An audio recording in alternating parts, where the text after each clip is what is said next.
সরস্বতী পুজোর দিনকে পার্কে গেলাম চুমাচাটি খেতে। আজকে সরস্বতী পুজো আর আজকে হচ্ছে বাঙালিদের ভ্যালেন্টাইন্স ডে। না, আমরা এবার ভ্যালেন্টাইন্স ডে মানাবো না, আমরা কিন্তু সরস্বতী পুজোটাই মানাবো। তাই দুজনে মিলে কিন্তু সুন্দর করে সেজে গুজে বেরিয়ে পড়েছিলাম ঠাকুর দেখতে।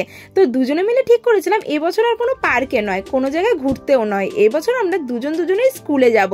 তাই ও আমাকে ওর স্কুলে নিয়ে এসেছিল, আর ও যখন নিয়ে আসলো ওই স্কুলের যত ছোটবেলার স্মৃতিগুলো মনে করে করে আমাকে বলছিল গল্প, ও কিন্তু কেঁদে ফেলেছিল। অনেকদিন পর স্কুলে এসছে, আর আমিও কিন্তু আমার স্কুলে চলে এসেছি। এই স্কুলে আমি ক্লাস 10 অবধি পড়েছিলাম। তো এই জায়গাটা আমাদের পিটি হতো গাইস, জানো তো। আর আজকে এতদিন পর যখন স্কুলে আসলাম, সত্যি আমার এতগুলো স্মৃতি মনে পড়ছে তোমাদের বলে বোঝাতে পারবো না। আর খুব লাকিলি কিন্তু আমাদের দুজনেরই স্কুলটা খোলা ছিল রাত্রেবেলা। আর এই জায়গাটা দেখে না সত্যি এত কিছু মনে পড়ছিল। সকালবেলা আমাদের স্কুল ছিল, আমরা ছুটতে তাড়াতাড়ি করে দৌড়ে উপরে উঠে যেতাম আমাদের যাতে ঢুকতে দেয়, কারণ অনেক মর্নিংয়ে স্কুল হতো আর আমার প্রত্যেক দিন লেট হয়ে যেত।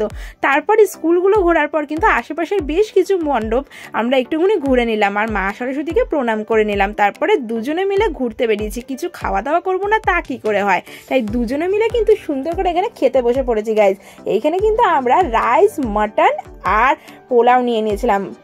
ইচ্ছে ছিল যে চিকেন নেবো, কিন্তু ও বললো না, অনেকদিন মটন খাওয়া হয় না, তাই মটন নে। আর দুজনে খেতে বসে কিন্তু দিব্যি গল্প করছিলাম, আর এই গল্পটাই তোমাদের সাথে শেয়ার করলাম। বাই দ্য ওয়ে, তোমাদের সরস্বতী পুজো কিরকম করে কাটলো সেটা আমাকে কমেন্ট বক্সে জানাতে পারো। কিন্তু আমার সরস্বতী পুজোটা এবছরে সত্যি বলছি প্রত্যেক বছরের তুলনায় অনেক বেশি ভালো কেটেছে। Tata, bye bye.